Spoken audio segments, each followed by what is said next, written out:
are important for implement electric vehicles? It is not clear. Do you think the political decisions, the government have a I understand, a mainly in position to allow the implement of proper infrastructure to supply the demand of electric vehicles? Yes, because as will happen in some countries, also in Europe, are the government that say that we have to stop the use of conventional vehicles. Because if there is not a policy, a very hard policy from the government, the transition will be very slow. If the government decide that the transition has to be fast, the transition will be fast. In some countries in Europe, you pay a very big tax if you have a conventional car. If you have an electrical car, your taxes are reduced in the first 5 years. Then, if I have to decide what kind of car to buy, I buy an electrical car, not a conventional one. If I close my town and they say that in my town can enter only electrical vehicle, and if I want to use my car inside the downtown, I need to buy an electrical car. But remember that the alternative is not only to buy. The alternative could be also to share. In fact, a lot of the government policy are related to the car sharing, for example, or the public transportation system. In a lot of countries, in a lot of places in China, the transition into the direction of the electrical vehicle is not for the private user of the car, but are for the public company. Then there are a lot of buses that are electrified. There is a lot of taxis that are electrified. There are a lot of car sharing systems that are electrified. Then I convince the people that they don't need to own a vehicle, because they don't need to have a vehicle parked for a lot of time. But they can be incentivized to use public electric transportation. Okay, thank you so much, Doctor, for your great explanation. Dear audience, after this great explanation, we've ended up this first presentation. Now, I give the turn to the Master of Science, Cristian Garcia, who will introduce our next speaker.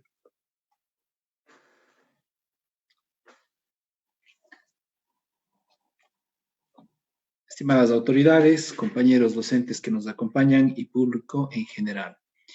A continuación, tendremos la siguiente ponencia que lleva por nombre Artificial Intelligence-Based Approach for Energy Management of Electric Vehicles, dictado por el máster Paul Ortiz. El ingeniero Paul Ortiz es docente de la Universidad Politécnica Salesiana, investigador en el Grupo de Investigación de Ingeniería del Transporte, magíster en Control y Automatización Industrial. Los campos de interés en los cuales desarrolla su ámbito de investigación está dirigido a los vehículos híbridos y eléctricos, control inteligente, inteligencia artificial y data science. Bienvenido, ingeniero Paul. Es suya la palestra.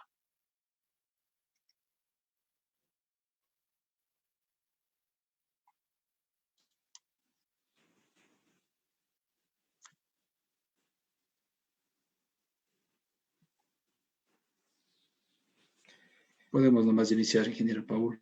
Muy buenos días con todos. Un placer acompañarles en estas jornadas científicas. Mi ponencia se va a dirigir o está dirigida a presentar algunos trabajos de lo que nosotros hemos desarrollado en el ámbito de Machine Learning, en el ámbito de inteligencia artificial. Mi nombre es Paul Ortiz, formo parte del grupo de investigación en Ingeniería del Transporte.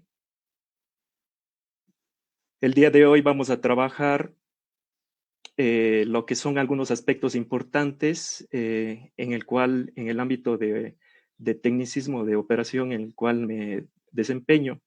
El primero, pues vamos a revisar un poco de lo que es el estado del arte, el estado actual de los vehículos eléctricos. Hablaremos un poco, un enfoque general sobre la inteligencia artificial. Luego procederemos con la parte de exposición de algunos proyectos interesantes que se han desarrollado dentro del grupo de investigación al cual me debo, ¿no? Dentro de esos proyectos que se han desarrollado están el diagnóstico inteligente de averías en celdas de níquel metal hidruro, optimización de consumo de SOC de un vehículo eléctrico, y también revisaremos una técnica que se le conoce como estimación de consumo de SOC en una ruta real. En el campo actual nosotros sabemos que el incremento de las ventas en los vehículos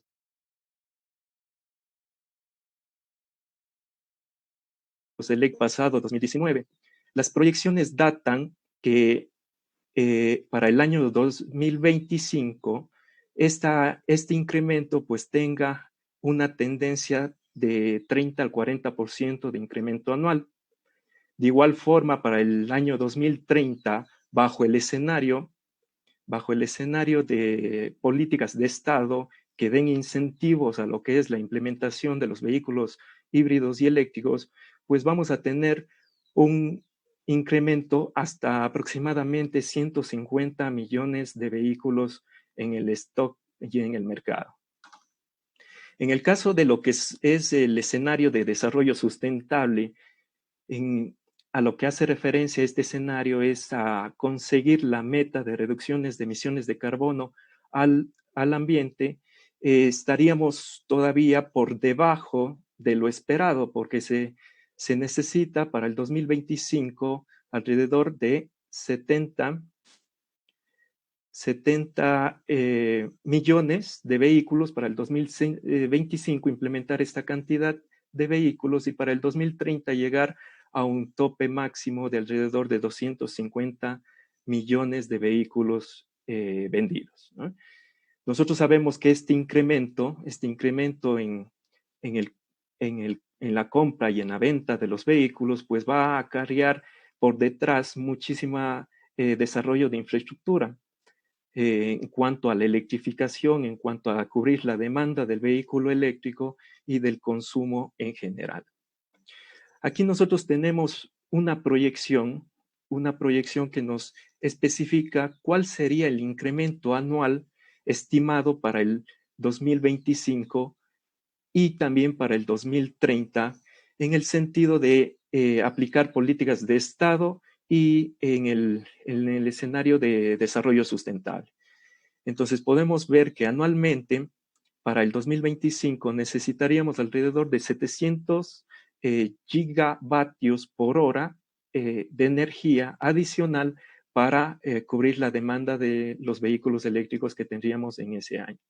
Para el 2030, en cambio, la demanda se incrementaría en 1.500, aproximadamente 1.500 gigavatios por año para el caso de las políticas de Estado y en el caso del desarrollo sustentable. En ambos casos, pues vemos que el crecimiento de la demanda pues es exponencial, y en este caso pues se está haciendo muchos trabajos para la implementación de nuevas tendencias en la tecnología para abastecer esta demanda. En el caso general de los vehículos eléctricos, en comparación con un vehículo convencional, hablando de las emisiones de CO2 al ambiente, podemos ver una tabla comparativa en el lado izquierdo de la diapositiva, donde tenemos los vehículos convencionales como las dos primeras opciones, y la medida que se está utilizando en esta comparación es gramos sobre kilómetro. En otras palabras, y tomando en consideración que se está teniendo un recorrido promedio del vehículo en su vida útil de 220,000 kilómetros, ¿eh? Entonces, mediante esta comparación, nosotros podemos ver que los vehículos de combustión interna normales, convencionales, tienen un proceso de emisión bastante grande de CO2 hacia el ambiente, que cubriría gran parte de las emisiones totales que tiene ese vehículo, tanto en el uso de petróleo como en los combustibles como el diésel. En el caso del vehículo eléctrico, nosotros podemos ver algunos datos interesantes, como por ejemplo el uso de energías renovables, un uso mixto de energías renovables y también lo que es energía térmica en base a la quema de carbón, y por otro lado un escenario donde únicamente utilizamos lo que es la quema de carbón, ¿no? Entonces, en los tres escenarios del vehículo eléctrico, el que más emisiones provocaría hacia el ambiente, pues es el de quema de carbón, 100% quema de carbón. En el caso mixto, pues tenemos un valor de 170 gramos sobre kilómetro, que está basado en el promedio europeo en este momento, ¿no? En las condiciones actuales. En el caso de energías renovables, pues esta sería una proyección en el caso de que los países y las políticas contribuyan a la utilización únicamente de energías renovables. En la parte derecha podemos observar, en cambio, algunos parámetros de la vida útil de la batería. En este sentido, pues podemos ver que en la fase de producción de la batería se consume o se emite gases de efecto invernadero, CO2, al ambiente casi en la misma proporción que en la fase de uso, tomando las consideraciones de electrificación mixta, hablando de energías renovables y también lo que es la generación térmica. Según el tamaño de la batería, en función de su tamaño, nosotros podemos ir viendo cómo el crecimiento tanto en la fase de producción como en la fase de uso, pues es bastante grande, llegando en los vehículos de 60 kilovatios hora de capacidad en la batería a unas emisiones totales de aproximadamente 35 toneladas de CO2. En este sentido, pues, la mejor política que se puede tener, pues, es migrar todo este proceso, tanto de producción de la energía primaria para alimentar estas baterías, como en el caso de la producción como tal de la batería, a las energías renovables para poder disminuir este valor de emisiones al ambiente. ¿Con qué propósito tratamos de que eso sea posible? Para llegar a lo que se le conoce como una economía circular. La economía circular trata de tener el tiempo mayor posible los materiales, las materias primas dentro de un proceso o de una cadena de producción. En este sentido, podemos ver que empezamos esta cadena de producción desde lo que es la extracción del material.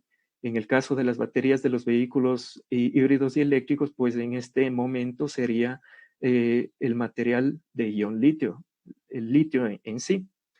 Posteriormente, pues entraríamos a una fase de producción en la cual podemos entender cómo que se va a elaborar, se va a producir mediante algoritmos avanzados para reducir lo que es el consumo energético en la fase de producción, tanto de la parte mecánica del vehículo como en la parte eléctrica referente a la batería del vehículo eléctrico. Teniendo en cuenta que la energía primaria para todo este proceso de producción debería venir de energías alternativas o fuentes de energías renovables, como son energía eólica, como son la energía hidroeléctrica, la energía solar y también lo que sería o lo que se le conoce como consumidor productor. En el caso de que los vehículos que están en usos, pues suministren energía a la red eléctrica y mediante ese proceso inverso, almacenar y distribuir al proceso de producción. El siguiente punto o eslabón de nuestra cadena de valor en esta economía circular es la fase de uso. En la fase de uso, nosotros tenemos algoritmos de optimización para poder alargar lo que sería la vida útil de la batería. También podemos tener elementos de reuso o remanufacturación. En este sentido, pues tiene pensado o se está estableciendo políticas de estudio para tomar las baterías de estos vehículos y prolongarlas para una segunda vida útil en otro elemento de trabajo, como son las de movimiento alternativo, como bicicletas, scooters, etcétera, ¿no? Y de esa manera, pues mantener lo máximo posible el sistema de la batería en este elemento de uso. El siguiente punto, pues, tiene que ver con el reciclaje de las baterías, y no solo de las baterías, sino de los materiales constructivos del vehículo, hablando como la materia prima del aluminio.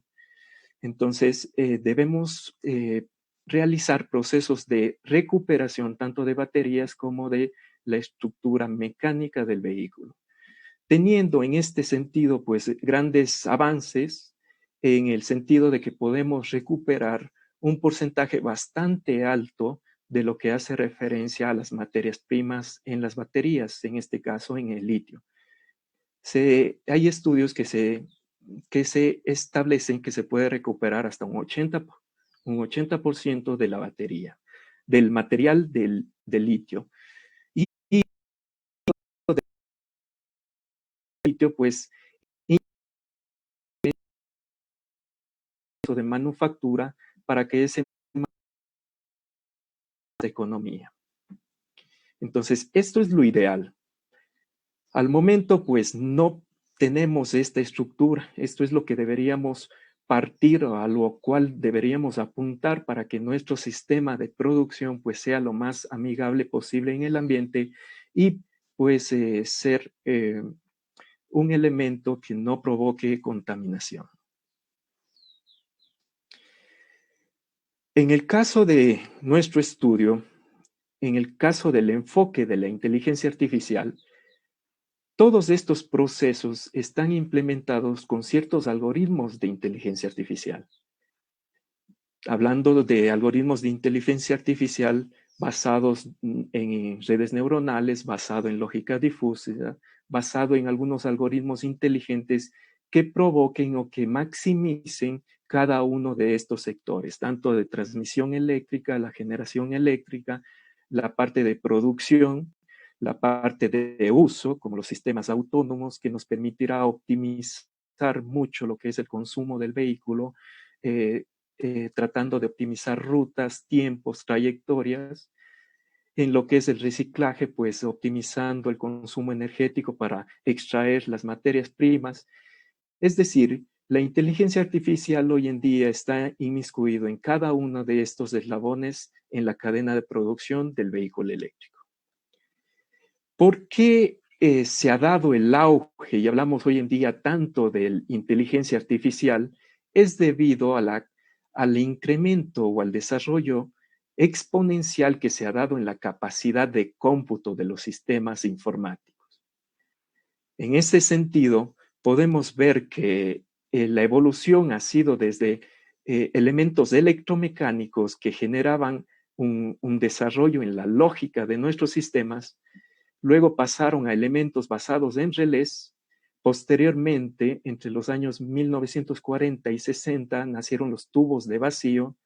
Desde los años de 1960, pues, partieron los transistores, y a partir de los años 1960 también se empezaron a producir lo que son los circuitos integrados. La evolución ha sido grande en distintos ámbitos.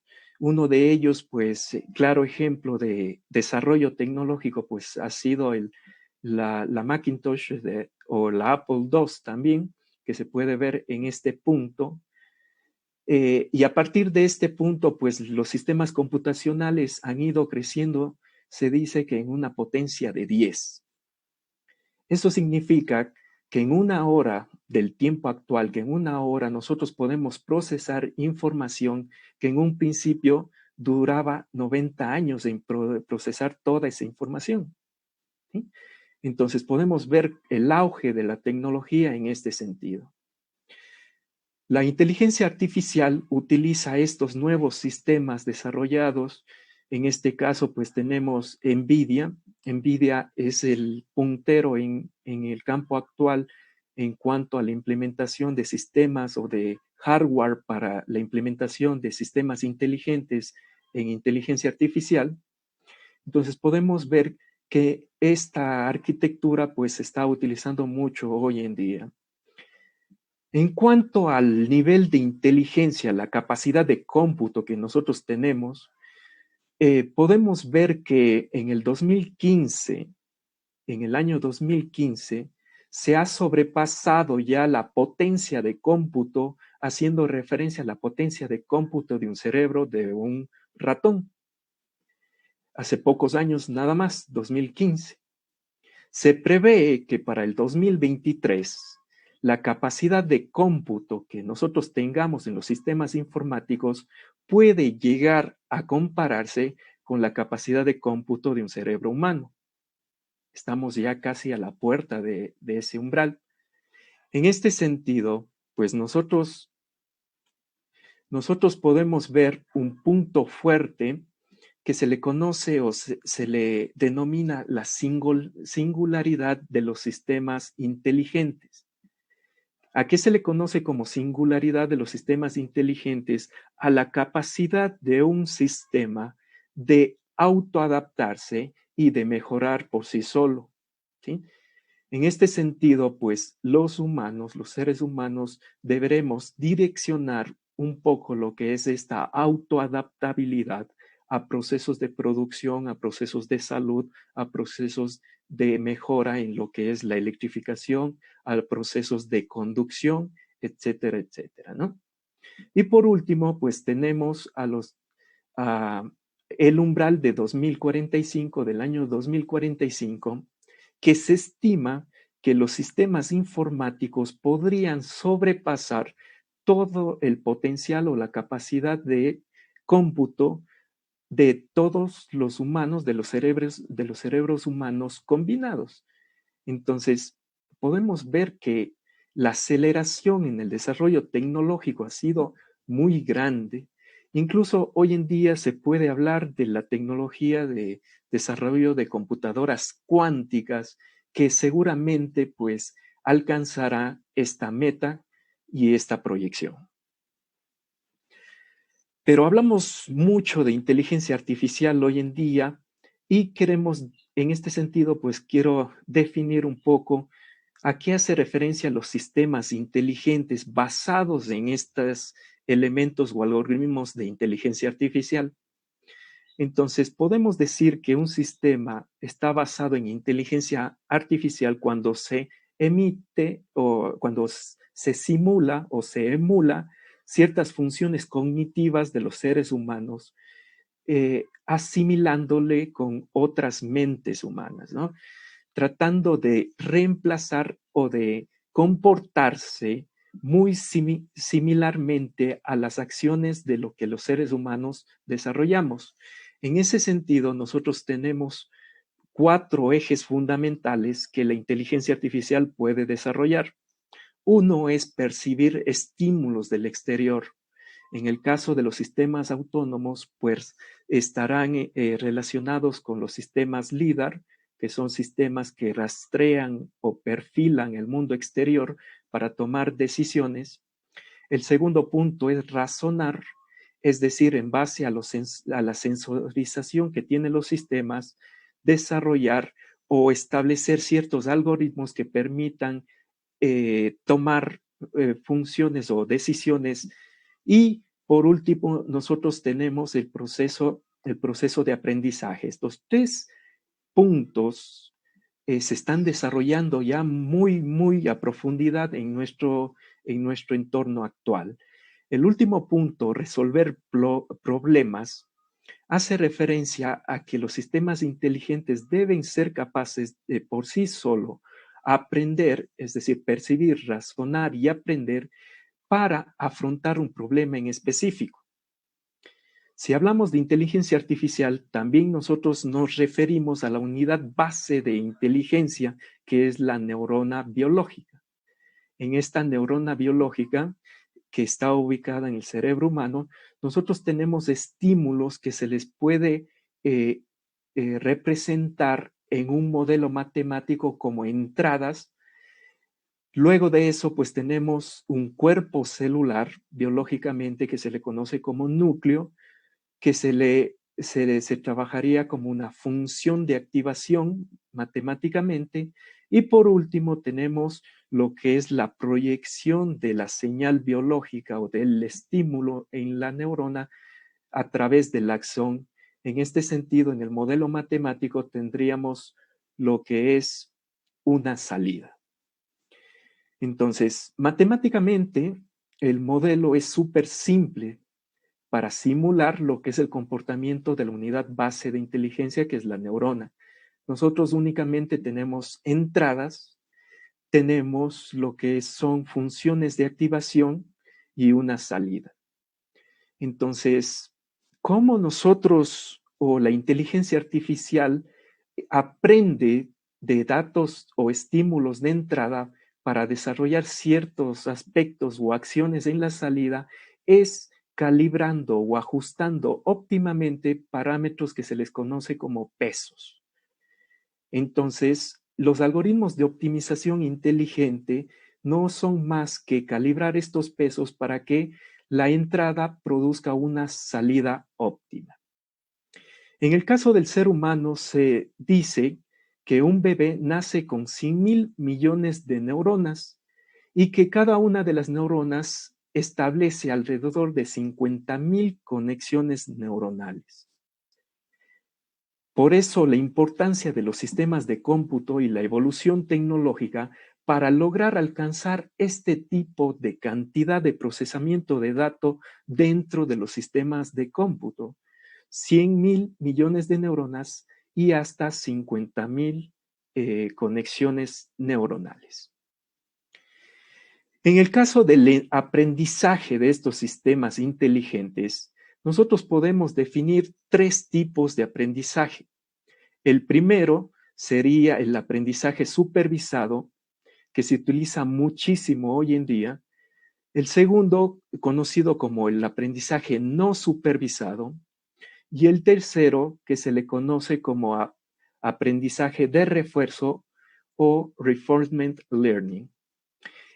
El tercero es el aprendizaje que nosotros tenemos en vehículos autónomos. Son algoritmos que empiezan a aprender por sí solo basado en ciertas condiciones de recompensa. ¿Ok? Veamos un poco de cómo es que un modelo de aprendizaje supervisado trabaja.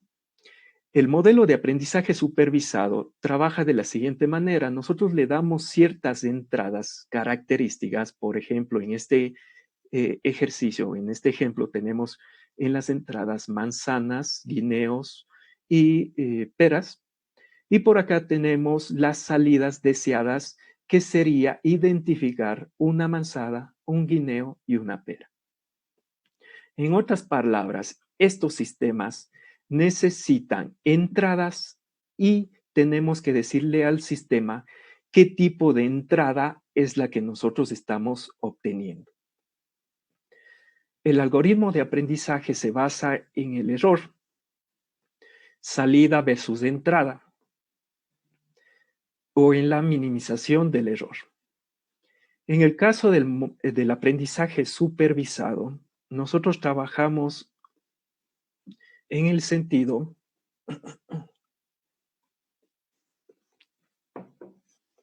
de abstraer características fundamentales de los datos. El sistema lo que se encarga es de realizar conjuntos de esos datos basados en características similares. ¿Ok? Entonces, si es que nosotros introducimos una nube de datos, el algoritmo por sí solo, sin necesidad de que el entrenador le diga qué tipo de característica tiene que agrupar, el sistema se encarga de agrupar características fundamentales de los datos de entrada.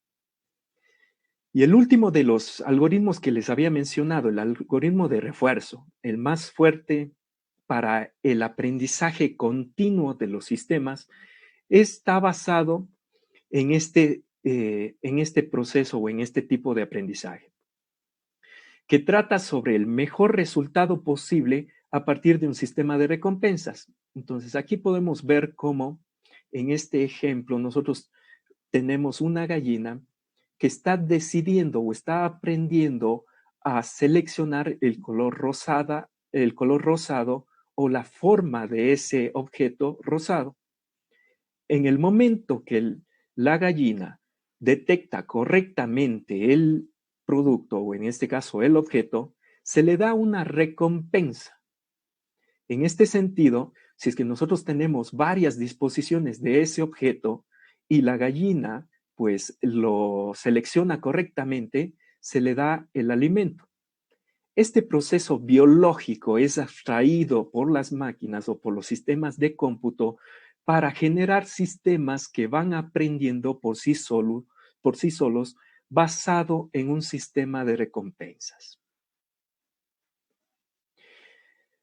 Ahora vamos a analizar un poquito estos elementos que hemos visto hasta el momento de inteligencia artificial, pero ya aplicado a algunos proyectos que se desarrollaron en el grupo de investigación al cual pertenezco. El primero de los proyectos que se desarrolló es el diagnóstico inteligente de baterías de níquel metal hidruro. Estas baterías vinieron incluidas en los vehículos híbridos que se incursionaron en nuestro mercado a partir del año del 2009. A partir del año 2010, nosotros tenemos un pico de ventas, acá podemos verle un pico de ventas bastante grande, el cual hacemos referencia porque vamos a ver que posteriormente a este pico de ventas empezó a disminuir lo que es el consumo de esos vehículos en el mercado. Este pico de ventas fue debido a que las políticas de Estado pues, facilitaron la importación de estos vehículos con la reducción de aranceles y pues algunos otros incentivos que se dieron en este año. ¿Por qué es importante este pico de ventas? Porque si nosotros vemos la característica de estas baterías, las baterías duran o tienen una garantía de fábrica de 8 a 10 años. Eso significa que si el pico de ventas fue en el año 2009, nosotros vamos a tener un punto crítico por el año 2018-2019, es decir, los años que acabamos de pasar. Y seguramente este punto crítico de desecho de las baterías, pues se va a ver incrementado en los próximos años. ¿Ok? En el mercado se estima que entre todas las marcas de vehículos hasta el año 2016 teníamos alrededor de 12.989 unidades vendidas en nuestro país, por lo que se prevé que han terminado o están a punto de terminar su vida útil y se debe proceder a un proceso de reutilización en otros sistemas de movilidad o un sistema de reciclaje fuertemente en este sentido de las baterías híbridas. Entonces, visto este problema, ¿qué es lo que se hizo en el grupo de investigación? Pues se planteó el siguiente experimento. Nosotros teníamos en el experimento lo que es la batería híbrida mediante un sistema de adquisición vía software de datos y un cargador. Lo que se hizo es tomar la batería y hacer procesos de descarga que se le conoce como descarga profunda. En el experimento nosotros pudimos ver que en el momento de que la batería se iba descargando con una corriente constante, en este caso de 0.7 amperios, lo que tenemos es caídas bruscas de baterías, de algunas celdas de esta batería interna, de este paquete de baterías, y posteriormente, pues, un comportamiento de descenso. Lo ideal es que se mantenga la carga de la batería, el voltaje de la batería hasta el final y luego caiga en una pendiente pronunciada. Pero las baterías que tienen averías empiezan a caer por secciones antes de haber cumplido la entrega total de la capacidad de carga. En este sentido, pues nosotros hicimos algunos experimentos, de hecho fueron dos pasadas de este mismo experimento para sacar algunas características, obteniendo un sistema de clasificación inteligente en este caso, y para poder clasificar este sistema, pues pudimos determinar que las baterías o las celdas de ese paquete de baterías que tenían un correcto funcionamiento estaban agrupadas en el sector derecho de la gráfica, y las baterías que tenían un incorrecto funcionamiento o estaban averiadas tenían una dispersión mucho más grande hacia la parte izquierda de este análisis que se le conoce como análisis de componentes principales. Entonces, el algoritmo de clasificación inteligente que nosotros utilizamos para clasificar estos dos funcionamientos, las baterías que estaban en correcto funcionamiento y las que no, pues fueron en realidad, cinco técnicas que se probaron. Una de ellas fue las regresiones logísticas, otra, los vecinos más cercanos, que son técnicas de inteligencia artificial aplicadas en el machine learning, aprendizaje de máquina. Otra de ellas fue las máquinas de soporte vectorial, el algoritmo 4, las redes bayesianas, y por último utilizamos redes neuronales. Los resultados obtenidos en este experimento, tanto para las regresiones logísticas, vecinos más cercanos, máquinas de soporte vectorial y por acá redes bayesianas, fueron de un error aproximado en la clasificación, de un acierto, un desempeño aproximado en la clasificación de 96.4%. En cuanto al desempeño de este valor de desempeño es bastante bueno, en realidad, 96.4% de acierto entre las clases para las baterías que no están en correcto funcionamiento y para las que sí. Uno de los algoritmos que mejor desempeño tuvo, de las técnicas de inteligencia artificial que mejor desempeño tuvo, fue la de redes neuronales, que si nosotros observamos es capaz de tener un desempeño de hasta el 100%. Entonces, en este sentido, pues, el algoritmo lo que nos permite es hacer una rápida clasificación de las baterías y la posición de esta batería en el paquete completo, en el kit completo de la batería del vehículo híbrido, y poder hacer un reemplazo posterior de esa batería que está averiada, con la finalidad pues de obtener un alargamiento de la vida útil de este paquete. Los experimentos, los estudios nos dicen que podemos obtener hasta una recuperación de este tipo de baterías de un 70% de su estado de salud. Entonces, si es que nosotros logramos, en base a este algoritmo, detectar baterías que están averiadas y reemplazarlas por baterías nuevas, nosotros estamos alargando el paquete, la vida del paquete completo de baterías, y podemos pues hacer una reutilización eficiente de esta energía. El segundo proyecto o el segundo trabajo al cual quiero hacer referencia es en función de la optimización del consumo de SOC en el vehículo eléctrico. Para ello, hemos hecho algunas pruebas de laboratorio, tanto en el laboratorio como tal y pruebas de ruta en el vehículo eléctrico que disponemos en el grupo de investigación. ¿Cuál fue el proceso utilizado, el sistema de adquisición de datos utilizado en estas pruebas de estudio?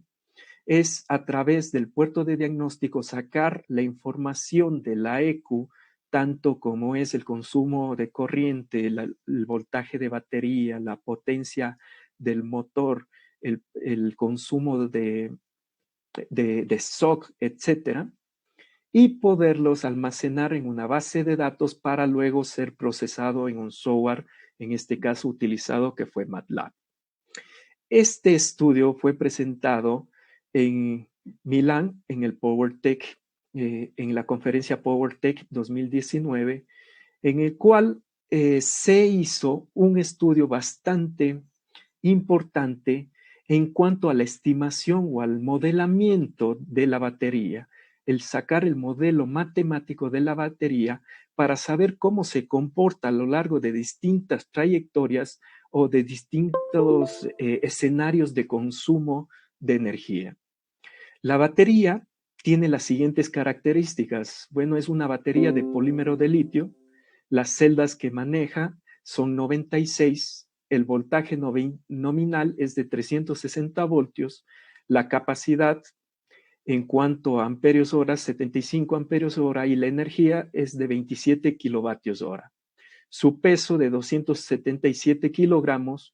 Sistema de enfriamiento es enfriado por aire. Entonces, ¿cómo se procedió para sacar el modelo matemático de esta batería? Fue utilizando en la literatura la ecuación del SOC.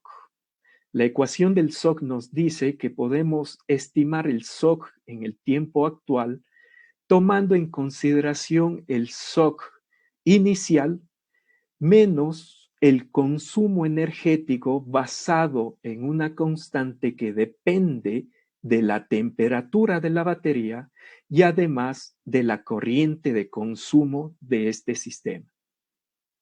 Muchos estudios establecen que la temperatura, es decir, simplifican este modelo haciendo que la temperatura sea constante. Sin embargo, sabemos que en operación la temperatura de nuestra batería va a ser variante. En ese sentido, el reto de este estudio fue estimar ese porcentaje de afectación, esa función de afectación que tiene la temperatura hacia el consumo del SOC. Para ello, pues, según la base de datos que nosotros obtuvimos, se pudo establecer ciertos comportamientos de cada celda que conforma la batería en función del estado de carga y también de la temperatura.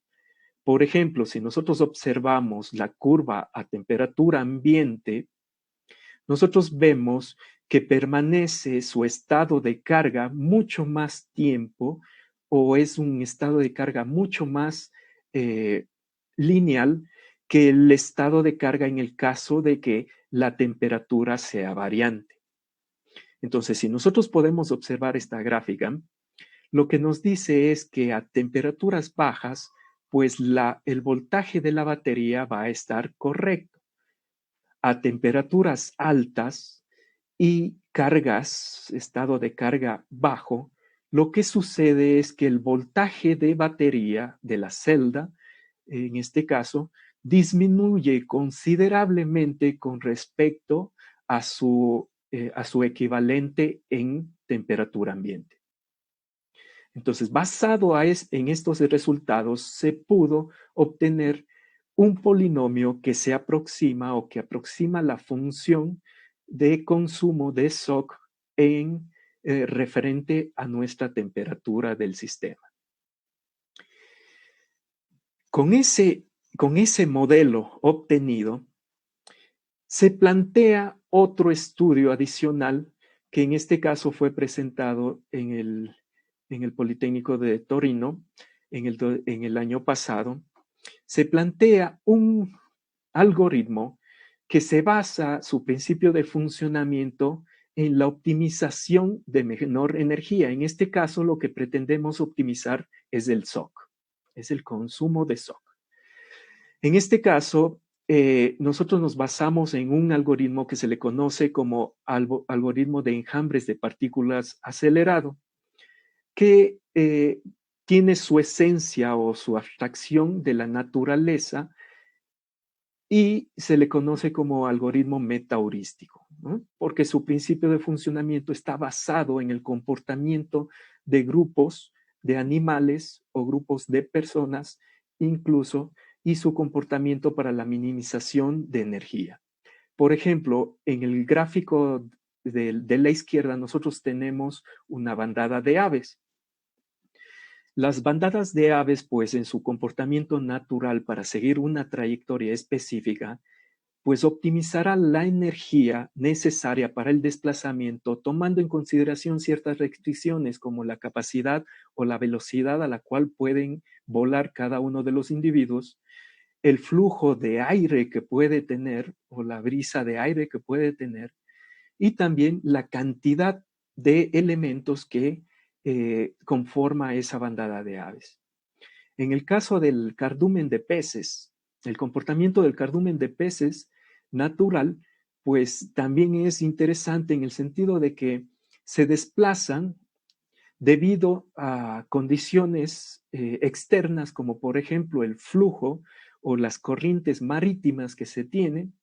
Para minimizar lo que es la energía de desplazamiento, también toma en consideración lo que son los elementos adversos que podrían ser los depredadores de este sistema.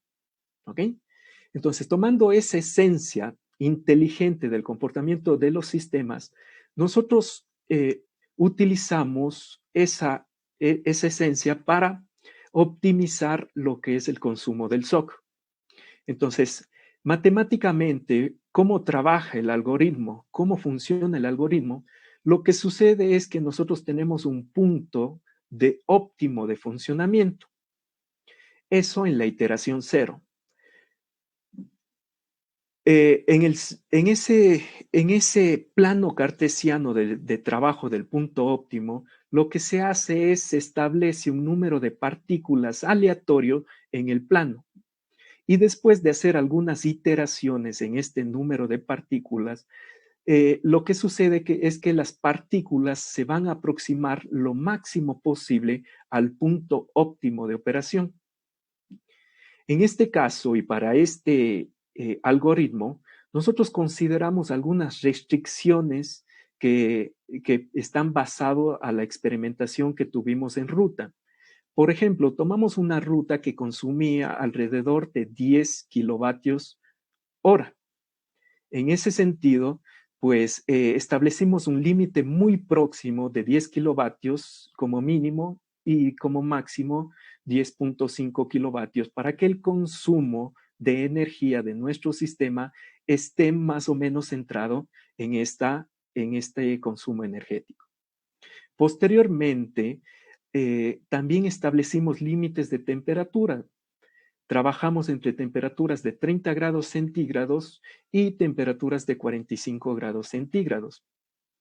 Este límite se debe a que las baterías de ion litio sufren daños o deterioros considerables en el estado de salud de la batería si es que trabajamos a temperaturas mayores. También otra de las restricciones que nosotros establecimos es que la corriente debe ser menor o igual al 80%, perdón, a 80 amperios, que equivale a la capacidad de la batería también, y el tiempo en el cual nosotros vamos a consumir esta energía se estableció como 1 hora. Entonces, se fue probando algunas poblaciones o números de partículas en el plano tridimensional. En este sentido, pues tuvimos pruebas con 2, con 3, con 5, con 10, con 15, con 20, 25, 30 y 50 partículas que hace referencia a la población del algoritmo. Llegando a la siguiente conclusión, que cuando nosotros tenemos 30 individuos dentro de esta población, es donde nosotros tenemos el máximo SOC, tomando en consideración que en este caso el máximo SOC es 1 y el mínimo va a ser 0. En otras palabras, tendríamos el 44% de SOC al realizar esta trayectoria con el consumo de corriente de de energía de 10 kilovatios hora, una temperatura de operación máxima de 38.6 grados centígrados, un tiempo estimado de 2.338 segundos y un consumo máximo de corriente de 70 amperios. ¿Para qué nos serviría este resultado o esta optimización obtenida? Es para limitar en el inversor, en el consumo del motor, la corriente que ingresaría y que pues se transformaría en lo que es movimiento del vehículo. En este sentido, si nosotros optimizamos o restringimos estas variables, tanto la temperatura de funcionamiento de la batería como el consumo de la batería, nosotros podemos garantizar que todo el trabajo desarrollado por la energía de la batería entregada, pues va a ser óptimo. Podemos ver que en las otras poblaciones, pues el SOC no es tan grande como en la población de 30. Sin embargo, al terminar este experimento, nos dimos cuenta de algo que es importante requerir o establecer cuál sería el consumo energético del vehículo en una ruta ya más real, en una ruta en donde nosotros nos podamos mover desde un punto A a un punto B. Para hacer ese recorrido, nosotros podemos tener muchas posibilidades. Uno, como podemos ver en la ilustración superior, que la trayectoria pues sea lo bastante complicada, larga en tiempo, en recorrido, incluso en cambios de altimetría, y otra ruta que nos daría un menor consumo, que sería desde un punto A a un B, que tendría menor distancia, menor tiempo, probablemente menor cambio de altimetría o de pendiente en el vehículo, y podríamos tener un manejo óptimo de energía en el segundo escenario. Sin embargo, para desarrollar lo que es el traslado del vehículo de un punto A a un punto B en cualquier ruta, nosotros tenemos factores que intervienen mucho en este proceso. El principal de ellos es la altimetría de la ruta o el cambio de pendiente. Si nosotros tenemos una pendiente positiva, el vehículo ejercerá un consumo más grande. Si tenemos una pendiente negativa, una pendiente de bajada, el vehículo a través del freno regenerativo, pues tendrá una regeneración, una recarga en la batería. Otro de los factores es el tiempo del recorrido. Si yo necesito ir de un punto A a un punto B cualquiera, el tiempo de recorrido va a ser extremadamente variante. Otro de los factores, distancia del recorrido. No podríamos determinar a priori, en un inicio, qué distancia el vehículo recorrerá. Otro de los factores adicionales es el modo de conducción. El modo de conducción de la persona que está a cargo de ejercer acción sobre la conducción del vehículo, que pueden ser dos, pasivos y agresivos. Uno, en el modo pasivo, pues el consumo energético será mucho menor, además de que llegaremos a velocidades y consumos de corriente bajos, que en el modo agresivo, donde tendremos velocidades más altas, corrientes que maneja el motor más grandes también. Otro de los factores importantes es el tráfico. El tráfico que hace referencia a lo que es el congestionamiento dentro de distintas rutas. El clima también es otro factor importante, porque si el clima, tenemos un ambiente seco o un ambiente en donde tenemos lluvia, pues va a cambiar considerablemente lo que es la adherencia del vehículo a la calzada y por ende el consumo energético. Y el tipo de calzada también es otro de los factores que intervienen. Si tenemos calzada pavimentada o lo que es de tierra, pues la adherencia también del vehículo cambiará en función de la proporción de esta calzada. Y en general, pues otros factores que podrían intervenir en la estimación del consumo del SOC en cualquier tipo de ruta. Visto este problema, que tenemos muchas variables a las cuales ejercer una acción determinada para poder establecer un consumo de SOC, decidimos implementar o aplicar el siguiente modelo para poder adquirir alguna de esas variables. En primera instancia, nosotros necesitamos lo que son las variables del vehículo. Nuevamente nos referiremos a la EQ del vehículo, y las otras variables nos vamos a mover un poco hacia el Big Data de la API de Google. Google nos permite adquirir cierta información cuando nosotros trazamos un recorrido en Google Maps. Entonces, obteniendo esas características que ya están optimizadas, basados en algoritmos de inteligencia artificial, permitiremos entrenar una red neuronal que a su vez pues, nos entregue el SOC consumido de la ruta deseada. Para ello, pues vamos a utilizar un sistema de aprendizaje por refuerzo conocido como Reinforcement Learning. El experimento dado que se realizó es obtener los datos de distintas trayectorias de destinos turísticos alrededor de la ciudad de Cuenca, en donde nos encontramos ubicados. Una de las rutas turísticas bastante conocidas pues, son aquellas que se encuentran en Gualaceo, Paute, Sixi. Tenemos por acá el Cajas, que sabemos que el Cajas va a tener un gran consumo de energía porque la altimetría es bastante cambiante. Y otras adicionales como, por ejemplo, hacia la costa ecuatoriana, hacia Machala, y hacia Santa Isabel también se hicieron registros. ¿Qué algoritmos o qué datos nosotros obtuvimos de estas trayectorias para poder hacer la estimación?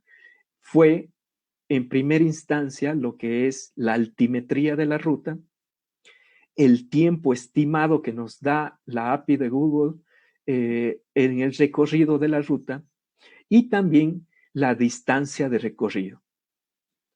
Entonces, nuestra hipótesis fue plantear estos tres elementos para estimar el SOC consumido en cada una de las rutas, sabiendo que todas las rutas son diferentes por las características que vimos en la lámina anterior. Los resultados obtenidos en la práctica o al levantar todas estas rutas fueron diversos.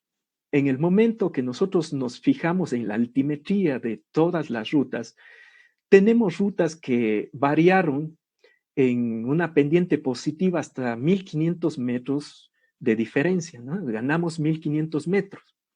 En el caso inferior, tenemos aquellas rutas que fue hacia la costa ecuatoriana, hacia el nivel del mar, disminuimos en altimetría 2500 metros. Entonces, dentro de estos rangos de variación de altimetría, tenemos algunos datos que permitirá abstraer información a nuestro sistema neuronal.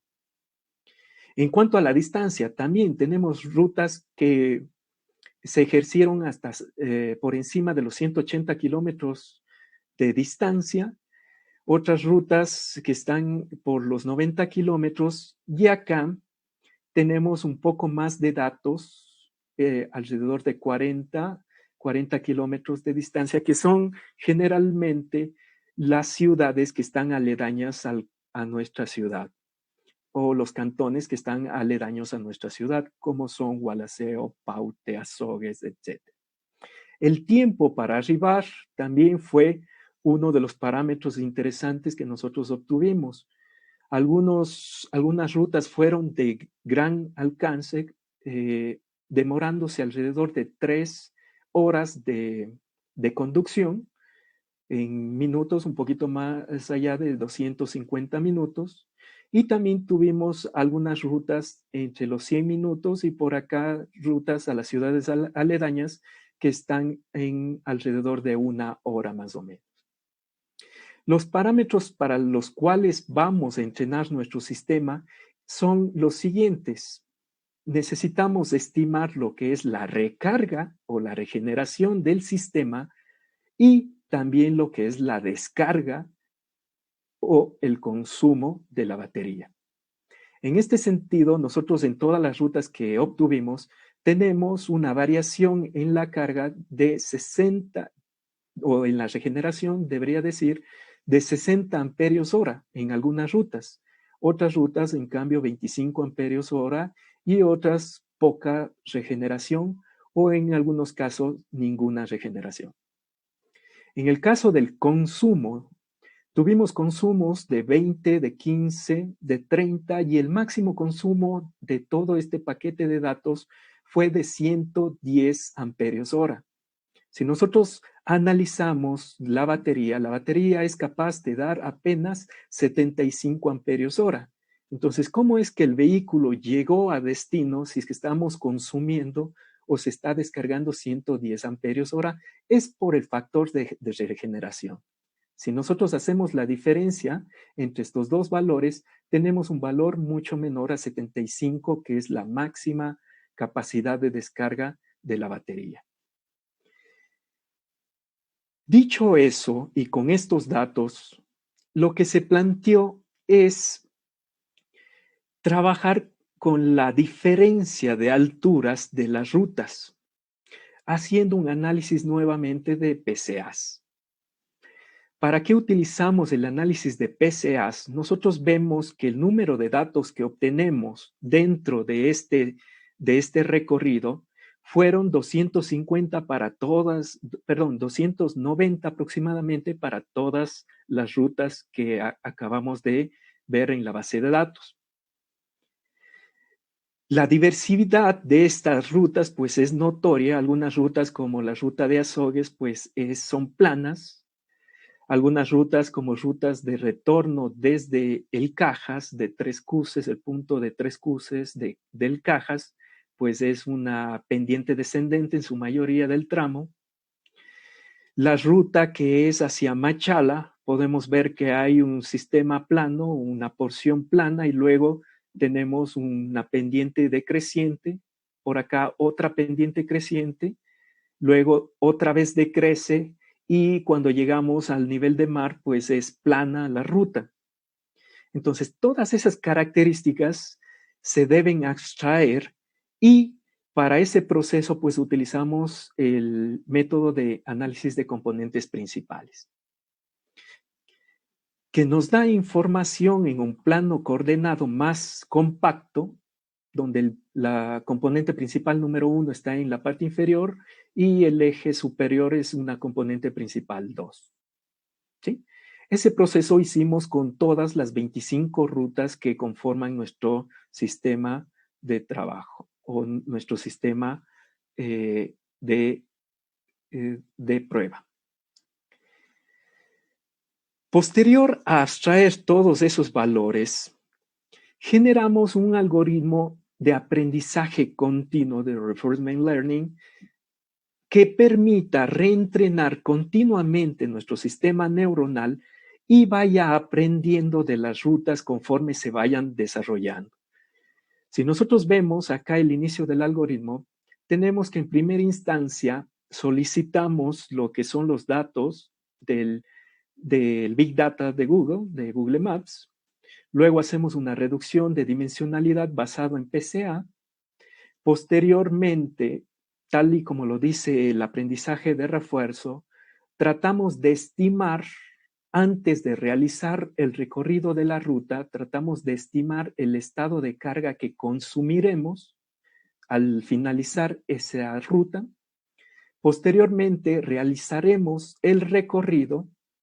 Al finalizar el recorrido, nosotros tendremos una diferencia entre el valor real y el valor estimado que se hizo antes de generarse o de trazarse la ruta y podemos, en función de este error, hacer un reentrenamiento de la red cuando el error es mayor al 1% o en el caso de que el error sea menor al 1%, pues podemos reiniciar todo el proceso. Entonces, ¿qué pasa cuando estamos empezando, cuando no tenemos información de ninguna de las rutas todavía, cuando la base de datos está en cero? ¿Qué es lo que sucede con este algoritmo? En primera instancia, en la estimación del algoritmo, nosotros vamos a tener un error muy grande porque no vamos a poder estimar correctamente el consumo del SOC en la ruta. ¿Ok? Cuando iniciamos el algoritmo. Pero posteriormente, cuando vayamos trazando, recorriendo rutas en el vehículo, este sistema irá creciendo en conocimiento, irá evolucionando y aprendiendo sobre cada una de las rutas que se vayan desarrollando. ¿Qué resultados se obtuvo en este proceso? Nosotros podemos ver en la parte superior los errores.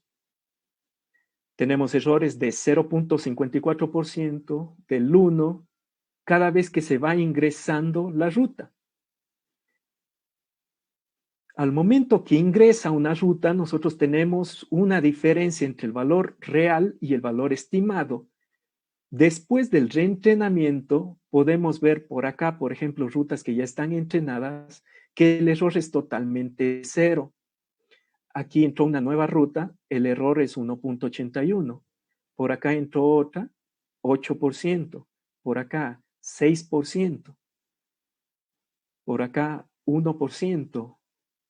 Recorremos una nueva ruta, ya estamos en el 2%. Si nosotros observamos, cada vez que la base de datos o el entrenamiento del sistema va creciendo en conocimiento, el error va disminuyendo. Aquí ya solo tenemos 1% de error. Un 1% de error en un consumo del 30% en el SOC prácticamente es un sistema que está evolucionando y aprendiendo tal y como lo dice el recorrido de la ruta. ¿Ok? Podemos hacer una analogía de algunos puntos y de rutas específicas. En el caso de la ruta UPS 3 Cruces, el error inicial estaba por acá arriba. Es decir, antes de recorrer la ruta, era de menos 19.39% del SOC. Posteriormente, ya cuando se entrenó el sistema, llegamos a un error de 0. Pero si analizamos únicamente los errores iniciales y nos vamos a otra ruta totalmente distinta, con tráfico distinto, con recorrido distinto, vamos a ver que el error ya no es tan grande como el 19%, sino bajó al 6.73%. Significa que mi sistema está aprendiendo, porque la distancia recorrida en la primera ruta del Cajas hacia el Cajas 3 Cruces, el punto de 3 Cruces, es de 37.4% nada más. Y la distancia recorrida a Cañar es del 63.6 kilómetros de recorrido. El tiempo de recorrido también es variante, 47 minutos en el recorrido de la primera ruta y 70 minutos en el recorrido de la segunda ruta. Pero por su relieve, por su altimetría, ambas rutas me dan aproximadamente el mismo valor de consumo de SOC. ¿Ok? Entonces, en este sentido, pues la red neuronal ha sido capaz de abstraer el conocimiento de lo que ya aprendió y poder estimar con un error menor lo que es una nueva ruta, en este caso la de Cañar.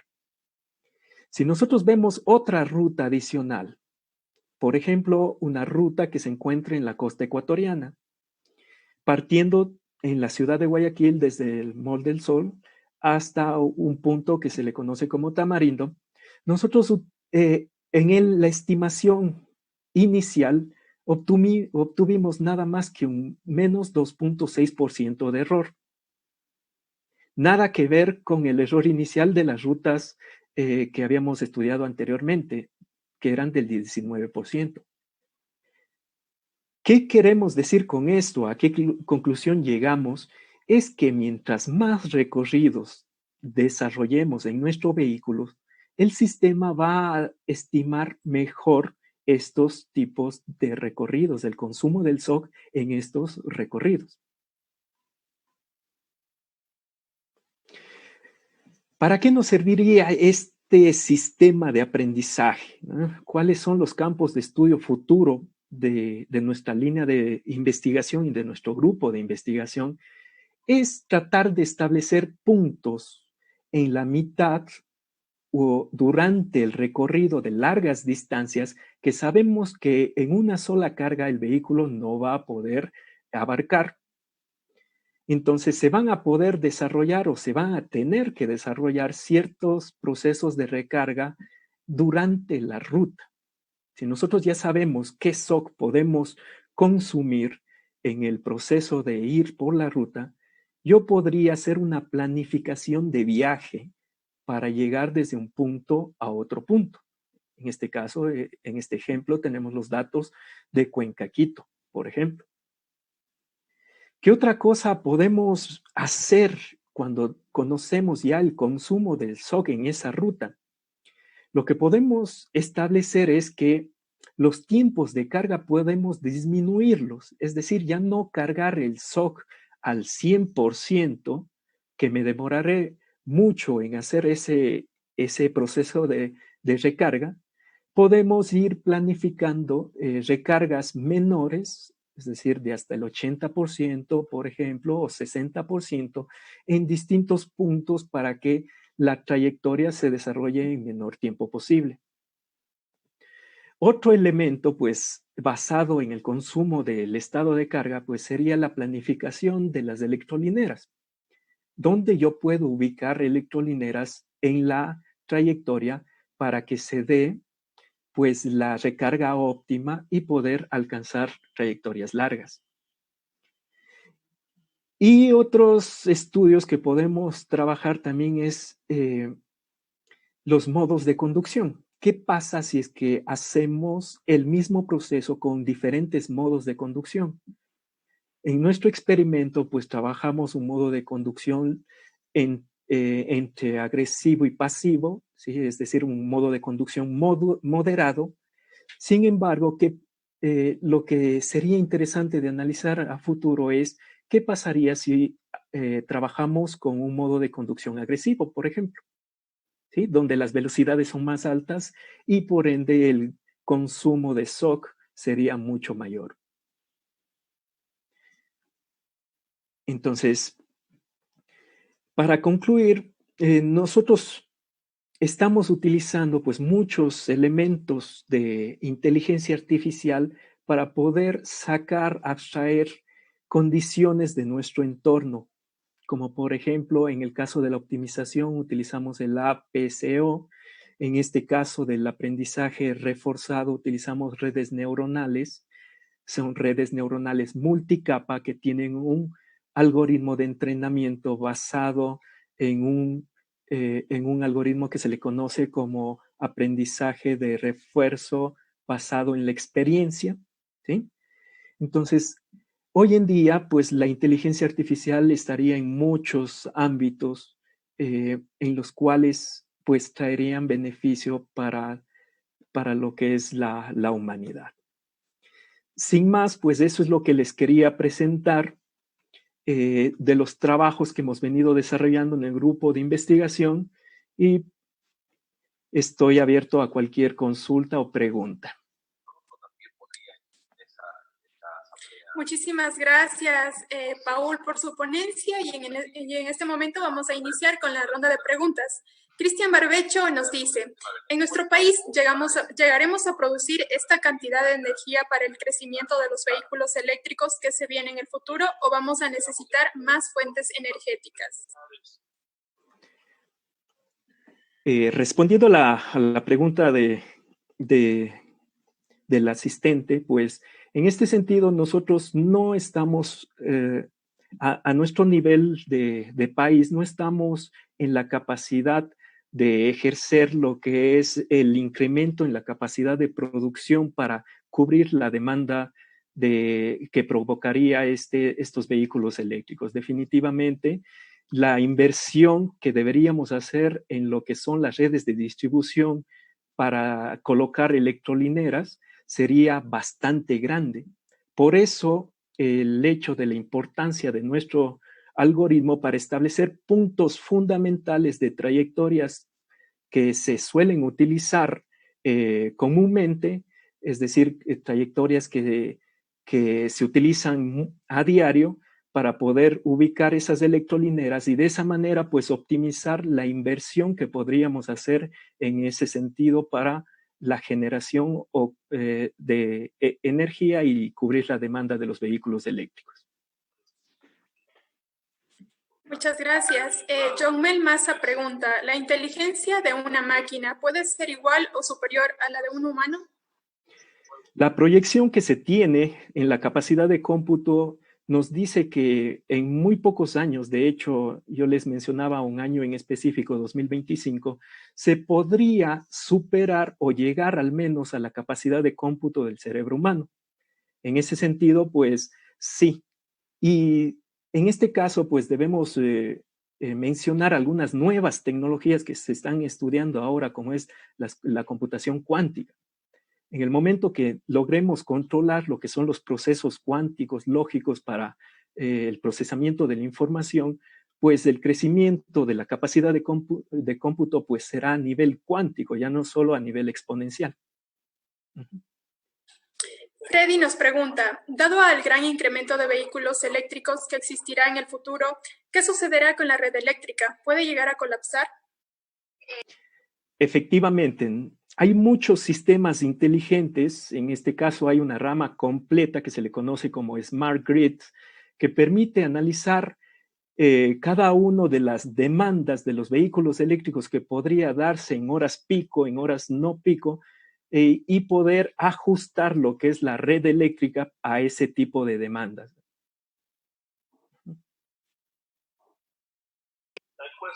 Muy bien. Cristian Barbecho nos dice también, ¿el diagnóstico de baterías se lo podría implementar al vehículo o sería netamente para diagnóstico automotriz? No le tengo muy claro el enfoque de la pregunta. Si me repite, por favor. Claro. ¿El diagnóstico de baterías se lo podría implementar al vehículo o sería netamente para un diagnóstico automotriz? En este sentido, el algoritmo que nosotros desarrollamos sería para diagnóstico automotriz. Para diagnóstico automotriz. Bien. Eduardo Vélez nos dice, ¿qué tipo de recompensas motivan a una máquina a continuar con sus funciones? Cuando se trabaja con lo que es el aprendizaje de máquina, específicamente en el algoritmo de aprendizaje reforzado, se le pone pesos se le pone un peso, por ejemplo, un valor de 1, cuando el algoritmo ha obtenido un valor correcto de predicción. Y se le pone un 0 cuando el algoritmo ha errado en la predicción. Entonces, sumando los aciertos del algoritmo, nosotros podemos balancear lo que es el aprendizaje del sistema para que vaya generando más conocimiento y se vaya acoplando a lo que es el proceso al cual quiere resolver, el problema al cual se quiere resolver. Listo. Javier Jara nos dice, en el reciclaje de la batería, ¿llega algún momento en el que ya no se puede reciclar? ¿Y qué pasa con los elementos que no pueden ser reciclados? ¿No representarían una gran fuente de contaminación? En ese sentido, y hablando a nivel de país, nosotros no tenemos una planta o una manufactura que pueda hacer reciclaje. Es por cuanto que nosotros lo que hacemos es almacenar las baterías que están deterioradas y que ya no pueden trabajar en otros tipos de aplicaciones, y en el momento de que se tenga un suficiente nivel de baterías recicladas, pues lo que se hace es se exporta hacia la fábrica de la cual vinieron, ¿sí? ¿Qué pasa en los procesos de reciclaje? Generalmente este tipo de baterías, principalmente las de ion litio, se puede tener un gran porcentaje de reciclaje. en el caso de los elementos que no se puedan reciclar, pues tendrá que hacerse un proceso de desecho que sea lo más amigable posible con el ambiente. Gracias.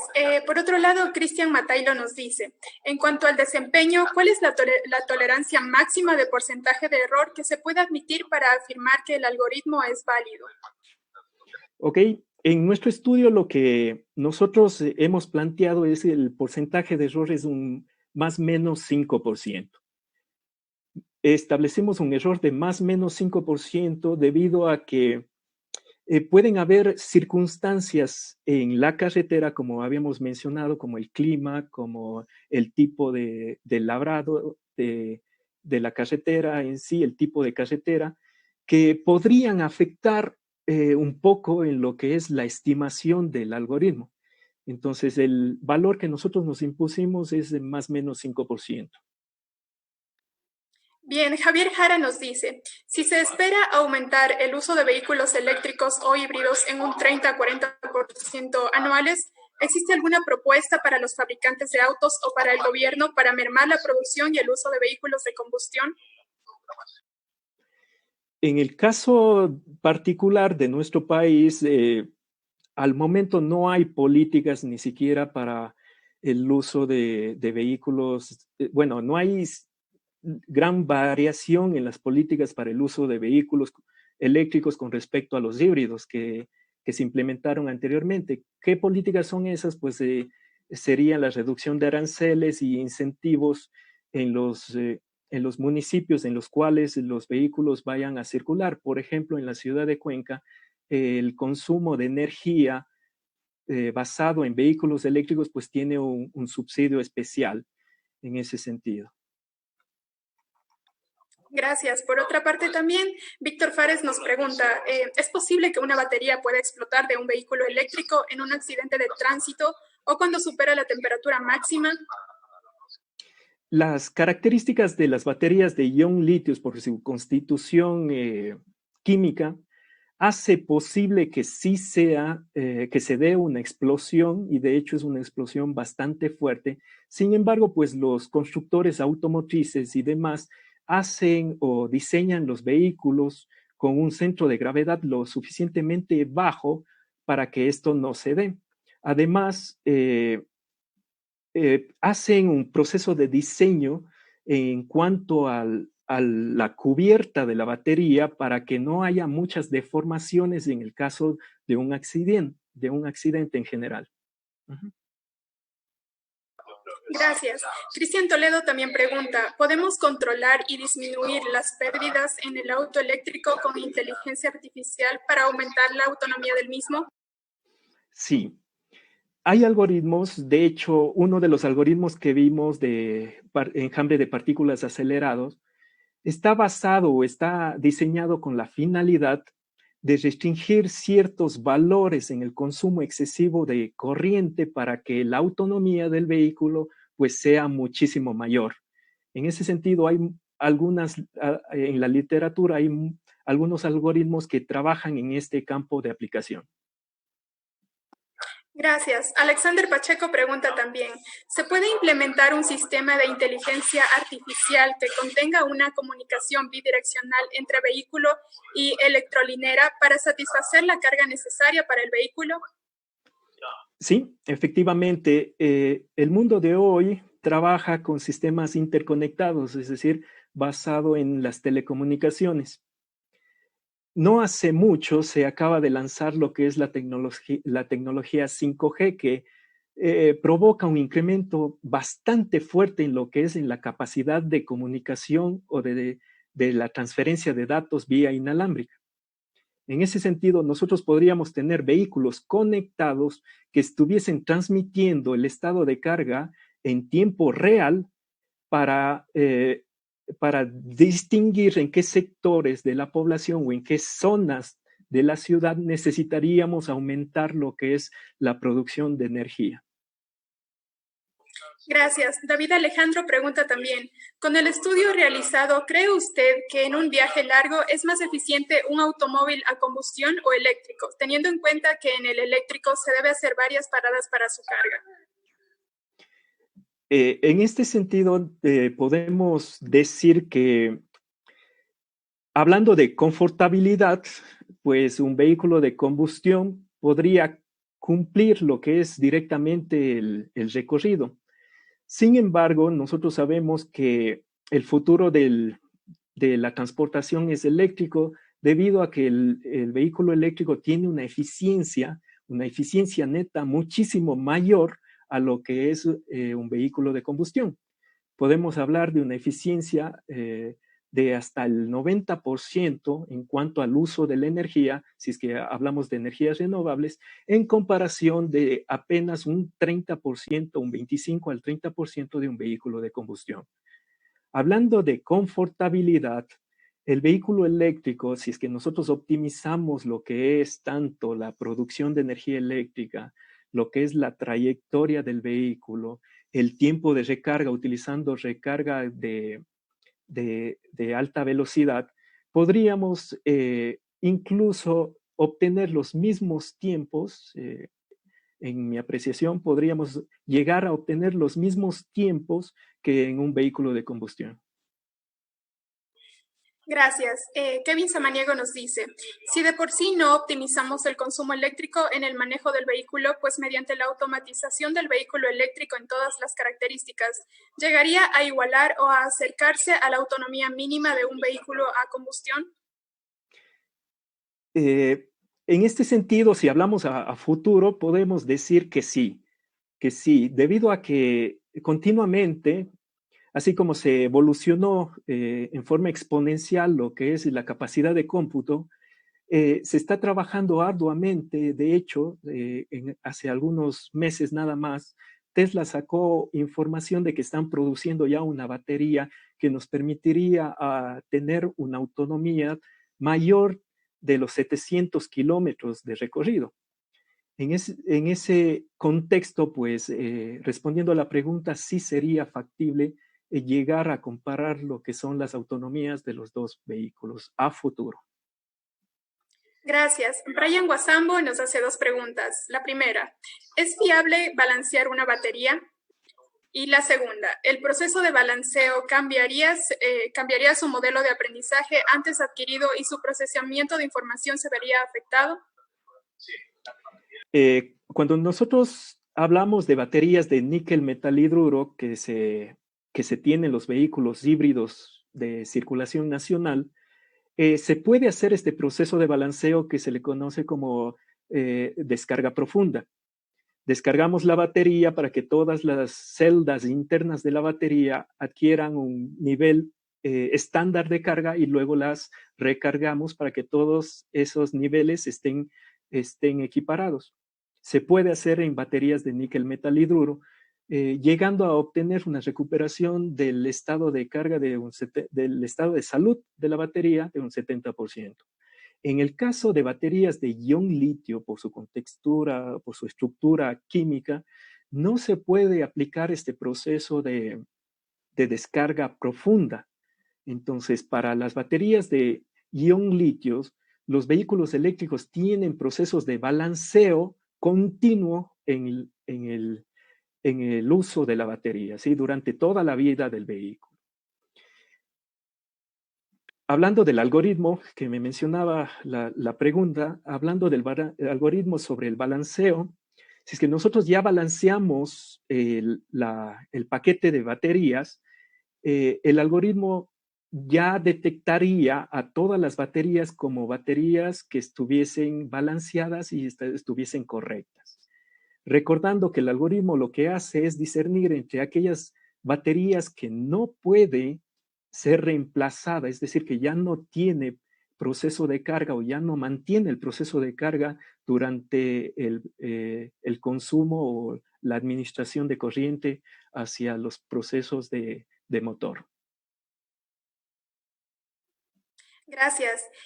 También Luis Durán nos dice, ¿cómo se crearía un sistema de seguridad para que los sistemas de las inteligencias artificiales no caigan en malos usos? En ese sentido y basado en bueno, ese no es mi campo de experticia, lo que es la ciberseguridad, Pero así como está evolucionando la tecnología, todos los aspectos de la inteligencia artificial están evolucionando. Dentro de ellas, pues la ciberseguridad, ¿no? La ciberseguridad. Existen métodos actuales que se utilizan mucho en el área financiera, como las criptomonedas, el proceso de encriptamiento de las transacciones, que se podrían utilizar también para este tipo de aplicaciones. Entonces, el uso de la inteligencia artificial también podría evolucionar en el campo de la seguridad, hablando de los datos que se puedan adquirir dentro del vehículo. Gracias. Finalmente, Alexander Pacheco nos dice, ¿se puede aplicar un sistema de seguridad al momento de una colisión de un vehículo eléctrico para que la batería de este no explote? De hecho, los sistemas actuales eléctricos sensan la colisión y hacen una desconexión de la batería ya inmediatamente. Sin embargo, pues este proceso se debería hacer más una optimización en el diseño de la batería, en dónde va ubicado, ¿no? Les decía que la batería está ubicado con un centro de gravedad muy bajo para que la batería en el caso de un accidente pues se desplace por debajo del vehículo y tenga una distancia de amortiguamiento para el golpe, como quien dice, refiriéndonos al proceso de choque, ¿no? Entonces, por ahora, pues se está haciendo estudio en cuanto a la colocación de la batería, la forma de la batería, para que ésta se desplace en el momento de la colisión y pues sufra las celdas internas el menor daño posible. Muchísimas gracias a todos por sus preguntas y muchísimas gracias, Paul, por responderlas. En este momento cedo la palabra a Cristian para el agradecimiento final. Gracias. Muchas gracias, Lili. A nombre de la carrera de Ingeniería Mecánica Automotriz, hago extensivo el agradecimiento a los panelistas y moderadores que el día de hoy nos acompañaron y a todos los estudiantes que están presentes.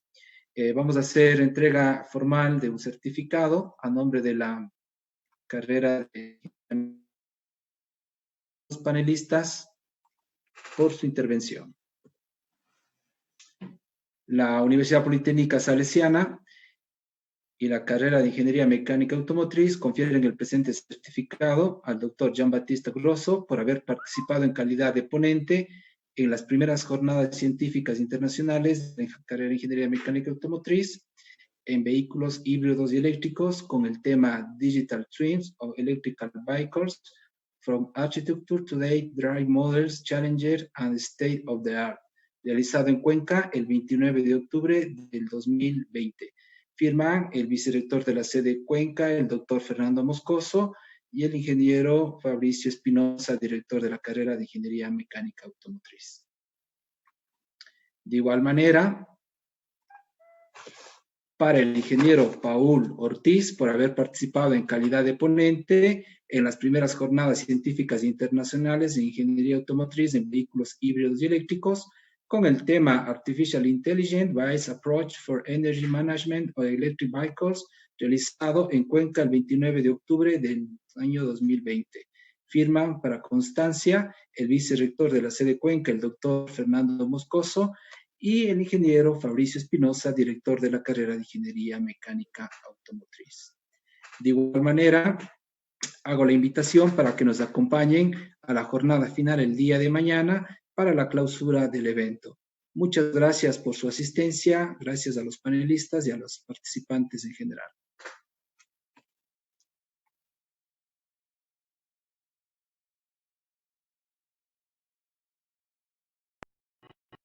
Ven, de tu historia, vive tus sueños, liderando proyectos. Comunica al mundo de lo que eres capaz. Genera soluciones con sentido humano. Inventa. Con pasos firmes, alcanza tus sueños. Innova procesos.